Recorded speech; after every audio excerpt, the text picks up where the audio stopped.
Hello, welcome to WAGMI. Glad to have you here for another episode. In the unpredictable world of cryptocurrency, stories of risk and reward often defy imagination. But few tales are as audacious and polarizing as that of Didi Taihuttu, a Dutch father who, in 2017, became the living embodiment of betting it all on a dream. Didi wasn't a Wall Street insider or a tech billionaire. He was a regular man, living a comfortable suburban life, who decided to sell his house, car, and nearly all his family's possessions to invest entirely in Bitcoin. Yes, he sold everything, packed up his family, and moved to a campsite to wait for what he believed would be a cryptocurrency revolution. Why would a father of three take such a radical leap of faith?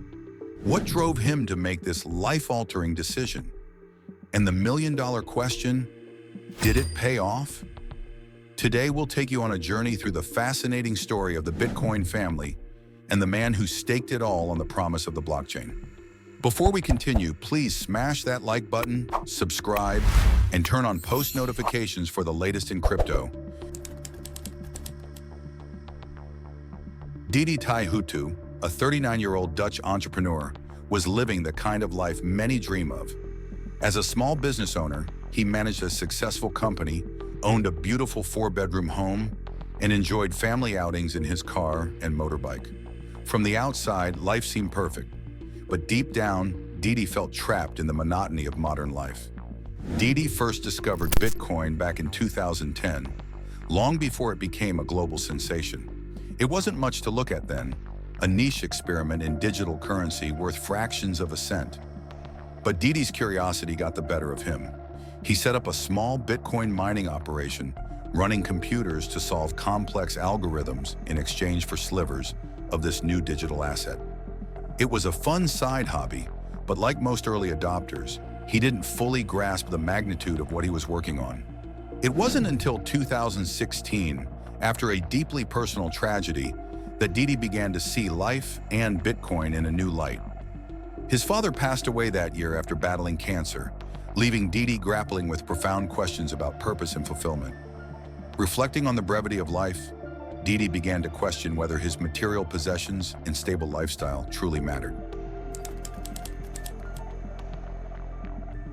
After selling his business, Didi embarked on a 9-month adventure across Asia and Australia with his wife and 3 daughters.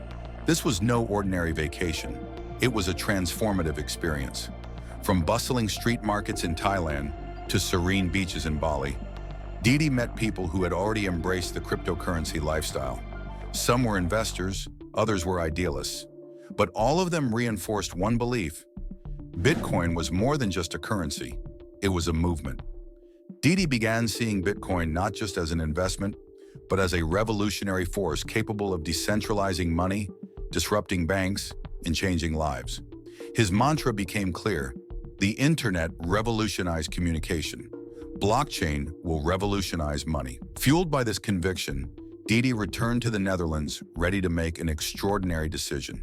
Viewers out there that might not be familiar with your story, can you just explain how did this all come together initially, even getting into Bitcoin? Even getting into Bitcoin, that's a very long story. It all started in 2013. I had a IT company in the Netherlands, and at that moment I got a guy from a school that needed to do like this subject in my company, and I'm like, yeah, what do you want to do? I'm too busy, I don't have time for you. He's like, you have a computer shop and I want to build a Bitcoin miner. What are you going to build a Bitcoin miner? I want to prove that we can make money with electricity. I didn't know what Bitcoin was by that time, so I was like, okay, you know, whatever it is that you want to do, just grab the stuff out of my shop and build whatever you, and I will give you a good grade for your assignment, and let's see. So he started to build the Bitcoin miner. I started to Google in the evening, what is Bitcoin? What is Bitcoin doing? Of course, I ended up in Silk Road at that time. That really interested me. I was like, wow, I can buy all kinds of cool stuff with Bitcoin. And then I started to read the white paper. I really took the time because I need to do this presentation on the school with this guy. And then I started to understand, wow, this is like the internet boom that I really missed. You know, I missed investing in Google or Amazon and all the problems. And maybe I should do something with this. And then it took 2 weeks and this miner was up and running. And the guy says, yes, we earned some Bitcoin. The case is proven. I made money with electricity. And I'm like, what? He said, so I went looking to his miner, and he hooked it up to a pool. At that time, you could hook up to pools, and he was mining with a group of people. And I was like, so how much did we make? Yeah, it's not a lot, but it's like a part of the 50 Bitcoins. At that time, it was still 50 blocks. And I said, so do you think Bitcoin goes up in value? And he's like, yeah, it will probably go to $100 or something in the future, maybe even $500 or $1,000. So we were okay. So if we mine like a lot of these Bitcoins, it would be, yeah, it would be. So start building more. So I invested $40,000 at that time in Bitcoin mining equipment. So this guy started just to build one whole office full with the mining equipment. And that's how the first part of the Bitcoin adventure started. Of course, with all the problems, the heating and all the shit. But in the Netherlands, we had luck. We had a lot of weed growers. So all the weed growers, they know how to handle the heat. so they built these machines that blew the heat from the room into the company. So the company was heated by the miners of the bit. So it was really this first adventure for me in Bitcoin. Convinced of Bitcoin's potential, Didi convinced his family to embrace radical minimalism. The first step, selling their 300,000 euro house. But that was just the beginning. He also sold their car, motorbike, electric bikes, furniture, clothing, and even the children's toys. What wasn't sold was donated. Didi believed that letting go of material possessions wasn't just necessary, it was liberating. It wasn't until 2016 that we were in Bali that my friends called me and they were like, Didi, do you still own those Bitcoins? And do you remember that you were also mining Dogecoin? I said, yeah, I know, we mined 26 million Dogecoin or something. So that was like February 2016, and I told my wife, yeah, I'm happy. First time in my life, I'm really happy. I like this life. I don't have fancy cars. I don't have a company. I don't have employees. Don't have a big house. Don't have a holiday house. I have 5 backpacks. I have you. I have my 3 kids. I'm playing on the beach like a little child. I'm happy. This is my happiness. I don't want to change back. And my wife was like, I don't believe you. You're too materialistic, because I came from a very materialistic, egoistic phase in my life. You know, when you lose your mother, your father, you turn completely angry against the world, and you just run companies out of greed, money. And at that time, I just realized this is way more happiness. So what do? I told my wife, we drank some Bacardi Coke, she some Mai Tai, and we were like, why don't we just support this Bitcoin revolution that I already believed in? I lost track of it, but the prices are going up, the community is growing. This could really turn into this revolution that we believed in, the one that is gonna kill the central banks, kill the centralized government systems that we don't believe in anymore. And she's like, yeah, I don't know, I don't trust you, I don't believe that you really believe in these machines again. So I started to sell my motorbike, my cars, everything online when I was in Bali 2016. Bitcoin was at that moment like $400, $500.